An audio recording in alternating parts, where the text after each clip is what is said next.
Sejam bem-vindos a mais um Ethos Acadêmico. E hoje a gente vai mergulhar numa verdadeira orquestra que está tocando dentro da gente neste exato momento. Vamos conhecer os maestros dessa sinfonia da vida, o sistema respiratório e circulatório. Uma dupla dinâmica que, olha, nunca descansa. Já pararam para pensar nisso? Na jornada complexa que o ar faz dentro do corpo a cada respiração? Parece algo tão simples, né? Mas é uma verdadeira odisseia. A gente respira umas 20 mil vezes por dia, a maior parte do tempo sem nem perceber. E por trás desse ato automático existe uma engenharia biológica que é, sério, fantástica. Então, vamos começar pelo começo, pelo básico, a mecânica. Antes de chegar nas células e fazer todo o trabalho, o ar precisa primeiro entrar. E como é que essa dança acontece? Como que o ar é puxado para dentro e depois empurrado para fora? Olha só, respirar não tem nada de passivo, é um trabalho muscular ativo. O diafragma, junto com os músculos intercostais, que são incrivelmente resistentes à fadiga, trabalham sem parar. Eles se contraem e relaxam, alterando o volume da nossa caixa torácica. É como se fosse um fole, sabe? Puxando o ar para dentro e empurrando para fora. E o processo de inspirar é genial. Primeiro, os músculos se contraem, aí a caixa torácica expande. Isso cria uma espécie de vácuo lá dentro, uma área de baixa pressão. E como a natureza, digamos, não gosta de vácuo, o ar corre para dentro dos pulmões para equilibrar tudo. Simples, eficiente e totalmente automático. E para soltar o ar?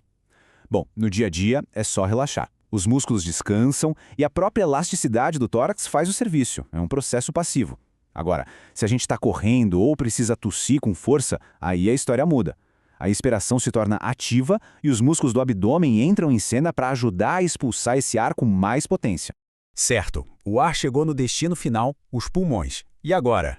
Agora acontece um momento talvez mais importante de toda essa jornada. É a hora da troca vital de gases. O momento em que o oxigênio finalmente encontra o seu meio de transporte, que é o sangue. A mágica toda acontece aqui, nos alvéolos. É bom imaginar como se fossem milhões de docas de carregamento microscópicas. É aqui que o oxigênio, que é a carga preciosa, embarca nos capilares sanguíneos. E, ao mesmo tempo, o lixo metabólico, o dióxido de carbono, é descarregado do sangue para ser mandado embora na expiração. E isso não é mágica não, é pura física. Tudo se resume a diferenças de pressão. Pensa assim, existe muito mais pressão de oxigênio nos alvéolos do que no sangue que está chegando ali. O resultado? O oxigênio flui naturalmente, de onde tem mais para onde tem menos, ou seja, para o sangue. E com o gás carbônico é o exato oposto. A pressão dele é maior no sangue, então ele sai e vai para os alvéolos, prontinho para ser expelido.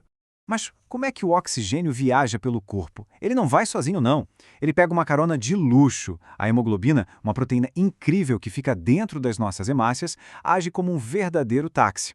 Ela se liga ao oxigênio, formando a tal da oxihemoglobina e leva ele numa viagem expressa pelos vasos sanguíneos, liberando a carga precisamente onde ela é mais necessária. Ok, o sangue está rico em oxigênio, prontíssimo para ser entregue. Agora, a gente precisa da bomba. E é aí que entra em cena o grande maestro de toda essa orquestra, o coração e o seu incrível ritmo elétrico.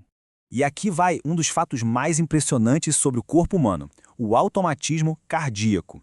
O que isso quer dizer? Que o coração não precisa que o cérebro mande ele bater, é isso mesmo. Ele tem seu próprio sistema elétrico interno, um marca-passo natural que gera o ritmo batida após batida. É um órgão praticamente autossuficiente. E esse impulso elétrico segue um caminho super preciso. Começa lá no topo do coração, se espalha pelas câmaras superiores, faz uma pausa estratégica que é crucial e depois desce com tudo para contrair as câmaras inferiores que vão bombear o sangue para o corpo todo.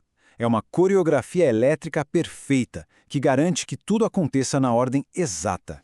E como é que a gente consegue escutar essa música elétrica? Com o eletrocardiograma, o famoso ECG. Cada pico, cada vale nesse gráfico representa um momento específico da contração e do relaxamento do coração. É literalmente a tradução visual da sinfonia elétrica que nos mantém em funcionamento. Muito bem. O coração fez a parte dele, a bomba está a todo vapor. Mas, para onde vai todo esse sangue? Ele entra na rede de distribuição mais incrível que existe, as artérias e as veias, que são as verdadeiras estradas e avenidas do nosso corpo.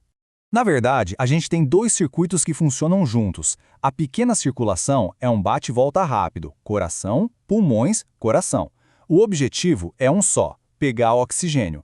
Já a grande circulação, essa sim é a jornada épica. É o sangue já oxigenado saindo do coração para nutrir cada cantinho do corpo, da ponta do pé até o cérebro. Mas como é que o coração sabe qual a força exata que ele precisa usar em cada batida? Com um mecanismo genial chamado Lei de Frank-Starling. Pensa no elástico. Quanto mais ele é esticado, com mais força ele volta, certo? Com o coração é a mesma coisa. Quanto mais sangue entra e estica o músculo cardíaco, mais forte ele contrai para bombear. É um sistema de autorregulação simplesmente perfeito. E toda essa movimentação de sangue gera uma força, a pressão arterial, o famoso 12/8. O número maior é a pressão máxima, na hora que o coração contrai com força. E o menor é a pressão mínima, quando ele relaxa entre as batidas. Juntos, esses números mostram o impulso que mantém o sangue fluindo por todo o sistema.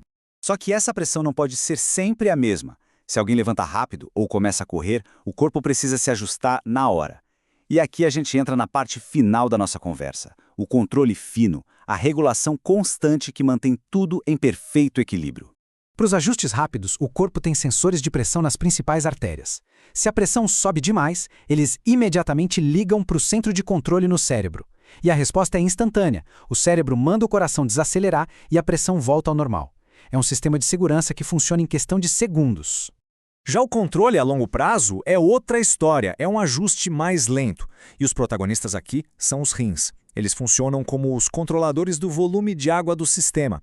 Se a pressão está cronicamente alta, eles eliminam mais líquido para diminuir o volume de sangue. É um processo que leva horas ou dias, mas que é essencial para a saúde a longo prazo. Da mecânica dos pulmões, à eletricidade do coração e à física da pressão, o corpo humano é uma obra-prima de engenharia autônoma. E isso tudo deixa a gente com uma pergunta no ar. O que mais?